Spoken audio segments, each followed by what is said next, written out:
জাফরুল্লাহ চৌধুরীর টানেই আমি শেষ পর্যন্ত বিএনপিতে গেলাম, নাইলে আমি বিএনপিতে যাইতাম না। আমি আজকে খুব সুস্পষ্ট ভাবে কথাটা, আমি যখন কাদের সিদ্দিকীর সাথে যখন আমার ডিফারেন্স হয়ে গেল, কৃষক শ্রমিক জনতা লীগের আমি জেনারেল সেক্রেটারি, কাদের সিদ্দিকী সাহেব প্রেসিডেন্ট, আমার যখন ডিফারেন্স হয়ে গেল, আমি আর পলিটিক্স করবো না চিন্তা করছিলাম, তখন জনাব জাফরুল্লাহ চৌধুরী বলল, ফজলু পলিটিক্স না করলে চলবে না। আমি বলে যাই, আমার জীবনের 3টা শ্রেষ্ঠ কাজ। এক, আমার যখন যৌবন ছিলাম তখন যুদ্ধে গিয়েছিলাম। 2, আমার এলাকাতে ইটনা উপজেলা 11টা ইউনিয়নের মধ্যে একটা মাত্র হাই স্কুল ছিল সদরে, অন্য কোথাও হাই স্কুল ছিল না। আমার জীবনে একটা হাই স্কুল প্রতিষ্ঠা করেছিলাম যুদ্ধের পরে, শুধু মুক্তিযোদ্ধারা মিলে আমার নেতৃত্বে।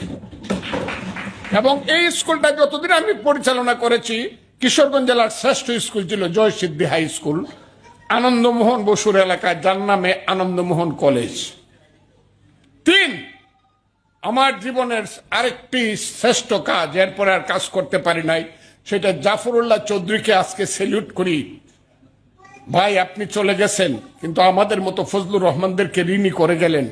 কোটি কোটি টাকা দিয়ে আমার এলাকাতে একটা বেড়িবাঁধ তিনি করে দিয়েছিলেন, যেটা উনি কারো জন্য করেন নাই। 35 কিলোমিটার বেড়িবাঁধ তিনি আমাকে করে দিয়েছিলেন। হ্যাঁ, এটা বাংলাদেশে হয় নাই তো। 35 কিলোমিটার বেড়িবাঁধ, টাকা খরচ হয়েছিল 10,99,00,000। 2004 কেউ বলে না জাফরুল্লাহ চৌধুরীর স্মৃতিচারণা করো। 2004 সন বন্যা হলো বাংলাদেশে, আমি গেলাম, উনি বলেন এইবার আর তোমাকে রুটি বেলানোর কাজ দিব না, তোমাকে ডাইরেক্ট এইবার আমি সাহায্য করব। সাভারে নিয়ে গেলেন, গুদাম খুলে দিলেন, ফজলুকে দাও। উনি আমার এলাকাতে 500 টন চাউল দিয়েছেন, 500 টন বন্যার সময়। প্রত্যেক মানুষের ঘরে ঘরে 5 লিটার করে তেল দিয়েছেন, প্রত্যেককে গুড় দিয়েছেন, মেজবাতি দিয়েছেন, পোশাক দিয়েছেন। কত কোটি টাকার কাজ করেছেন 2004 সন, এটা বলে শেষ করা যাবে না। জাফরুল্লাহ চৌধুরী যদি আমার এলাকার থেকে দাঁড়াইতো, যে আমার এলাকার তো তথাকথিত একজন রাষ্ট্রপতি আছে, তার নাম হামিদ, আব্দুল হামিদ।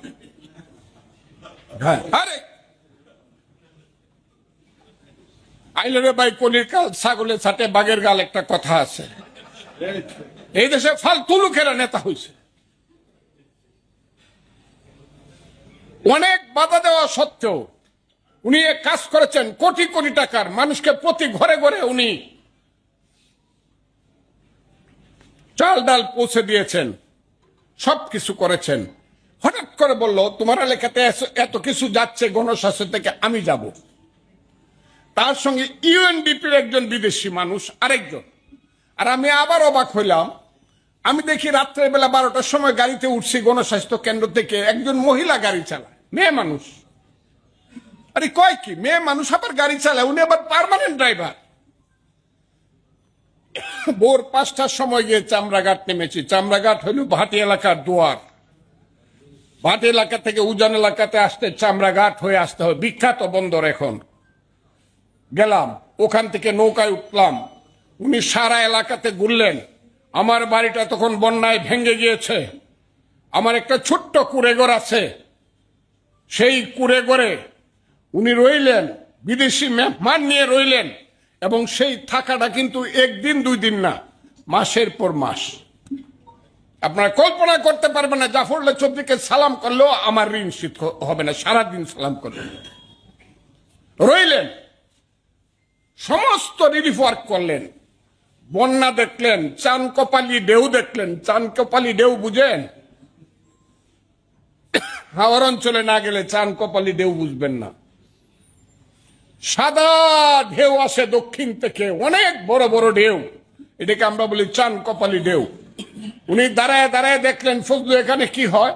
আমি কই, এখানে মানুষের দুর্ভাগ্য, এনে মানুষের অধোগতি হচ্ছে, সমস্ত নদীগুলা ভরে যাচ্ছে। আগাম বন্যা হয়, বৃষ্টির পানি নদী ধারণ করতে পারে না, যে কারণে আগাম বন্যায় হাওর ডুবে যায়। এটা দেখেন বোধহয় আপনারা, সুনামগঞ্জ, কিশোরগঞ্জ, হবিগঞ্জ, নেত্রকোনা, সিলেটে আগাম বন্যা হয়। জাফর ভাই, আমার বাড়ির দক্ষিণ দিকে যে হাওরটা, এখানে 20,000 একর জমি আছে, আপনি যদি একটা বেড়িবাঁধ দিয়ে দেন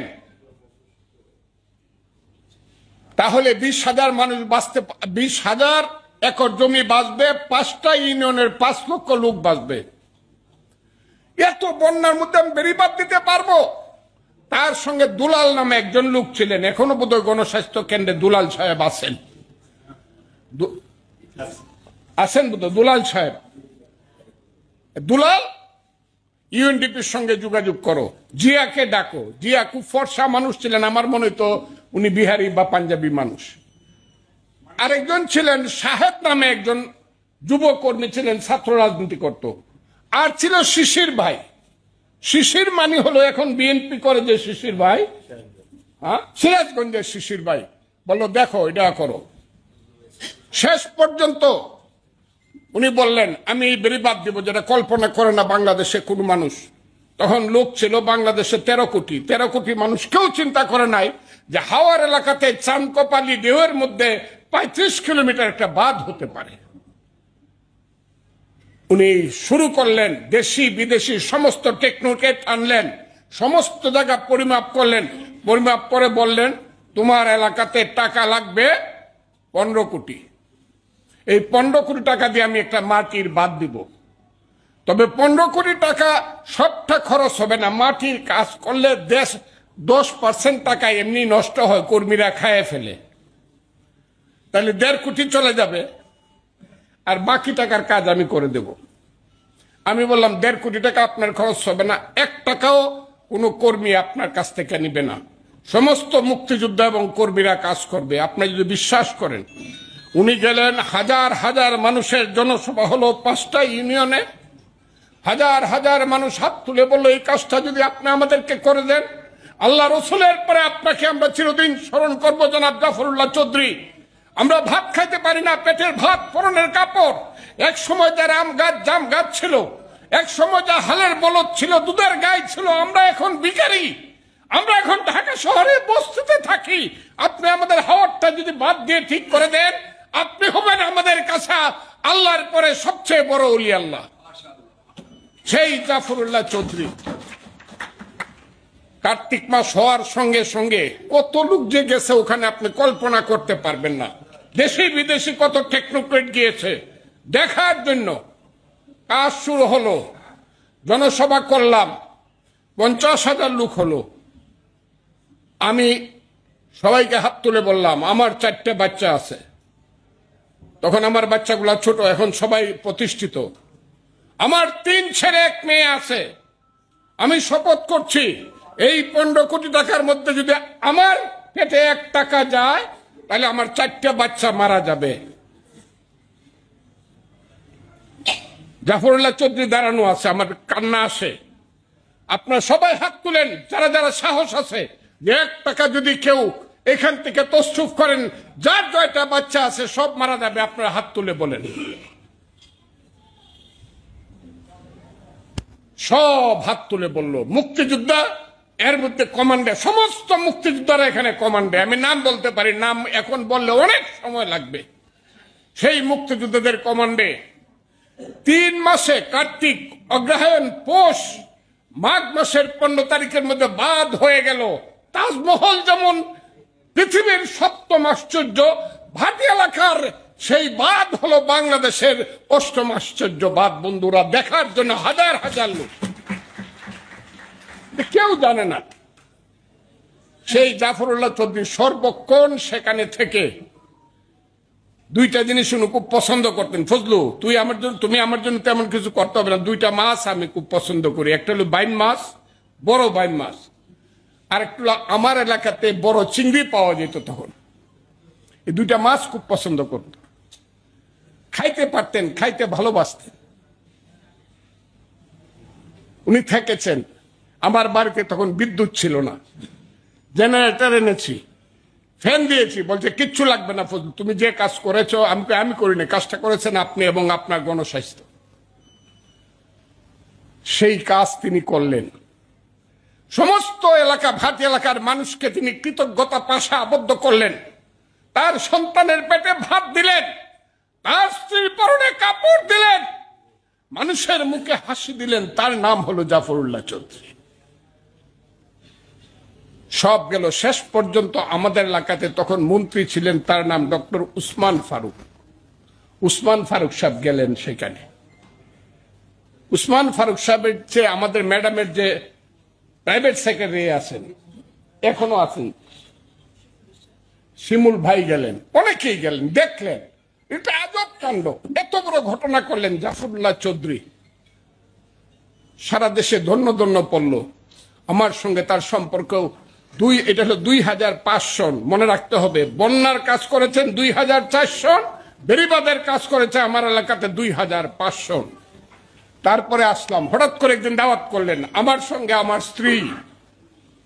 স্ত্রী একজন অ্যাডভোকেট, সুপ্রিম কোর্টের ভাইস প্রেসিডেন্ট ছিল, 2 শহীদের বোন, মুক্তিযুদ্ধের 2 শহীদের বোন, আপন 2 ভাই শহীদ তার মুক্তিযুদ্ধে, রেখা, অ্যাডভোকেট রেখা।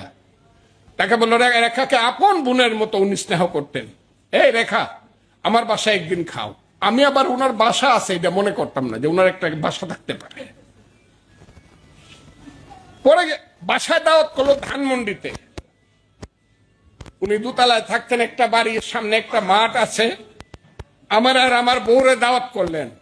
আমি গেলাম, গিয়ে দেখলাম তার একটা বাড়িতে আবার একজন বউ আছে। আবার উনি নিজে পাগল কিন্তু বউ দেখতে সুন্দর। আরে আমি অবাক হইলাম, তাইলে সংসারও একটা আছে না। আমি কথাটা খুব ক্লিয়ারলি কথাটা বলতেছি। এবং ভাবিকে দেখে মনে হইল উনি মাতৃজায়, উনি মাতৃরূপী মানুষ, উনার মন মায়ের মতো। আমার এটা মনে হলো। ওখানে খেলাম, সেই জাফরুল্লাহ চৌধুরীর সাথে সম্পর্ক হলো, এবং সেই জাফরুল্লাহ চৌধুরীর টানেই আমি শেষ পর্যন্ত বিএনপিতে গেলাম। নাইলে আমি বিএনপিতে যাইতাম না। আমি আজকে খুব সুস্পষ্টভাবে কথাটা, আমি যখন কাদের সিদ্দিকীর সাথে যখন আমার ডিফারেন্স হয়ে গেল, কৃষক শ্রমিক জনতা লীগের আমি জেনারেল সেক্রেটারি, কাদের সিদ্দিকী সাহেব প্রেসিডেন্ট, আমার যখন ডিফারেন্স হয়ে গেল, আমি আর পলিটিক্স করবো না চিন্তা করছিলাম, তখন জাফর ভাই, জনাব জাফরুল্লাহ চৌধুরী বলল, ফজলু পলিটিক্স না করলে চলবে না, ওসব ছোটখাটো দল করো না। আমি এক সময় ছোট দল করতাম, বাসারি ন্যাপ করতাম, ওই চীনপন্থী ছাত্র ইউনিয়ন করতাম। আমি মেডিকেলের জিএস ছিলাম, মুদাসসির আলীকে পরাজিত করে হাসিনার, তখন মুদাসসির আলী ছিল হাসিনার অ্যাডভাইজার, আমি জিএস ছিলাম। আমি ছোট দল করে দেখছি মানুষের খুব বেশি কাজ করতে পারবে না, যতই মানুষ ভালো থাকুক, কিন্তু মানুষ মাইকের সামনে মানুষ না থাকলে তোমার মতো লোক রাজনীতি করতে পারবে না। আমি বেগম খালেদা জিয়াকে বলছি, তুমি বিএনপিতে যাও। ওই 2008 সনে জাফরুল্লাহ চৌধুরী আমাদেরকে সাথে নিয়ে একা, আমি এবং আমার স্ত্রী জাফর ভাই আর বেগম খালেদা জিয়া নিয়ে বলল, এরা স্বামী স্ত্রীরা খুব ভালো মানুষ। আমার নেত্রী হাসি দিয়া বললেন, দেশ নেত্রী ফজলুর রহমানকে আমি এত আগে থেকে চিনি, 1981 সন থেকে, যখন সে ছাত্রলীগের প্রেসিডেন্ট, যখন সেই এরশাদ বিরোধী আন্দোলনে নেমেছে, তখন থেকে ফজলুর রহমানের সঙ্গে আমার গন্ডার গন্ডা মিটিং হয়েছে। বিশেষ করে 14ই ফেব্রুয়ারি 1983 সন এরশাদ যখন সামরিক আইন প্রশাসক ছিল, মোহাম্মদ জাহান চৌধুরী যখন স্বরাষ্ট্রমন্ত্রী ছিল, আব্দুর রহমানের মতো জল্লাদরা যখন 9 ডিভিশনের চিফ ছিল, যখন গুলি করে এইখানে জয়নাল জাফর, মুজাম্মেল কাঞ্চন, দীপালি শাহদেরকে হত্যা করে, আমি তখন ছাত্রলীগের প্রেসিডেন্ট, এবং 14ই ফেব্রুয়ারি আন্দোলনে আমি একমাত্র বক্তা। আমি একা বক্তৃতা করছি বটতলাতে, কেউ বক্তৃতা করে নাই, হাজার হাজার ছেলের মিছিল হয়েছে। আমি সেই দিন থেকে দেশনেত্রী বেগম খালেদা জিয়া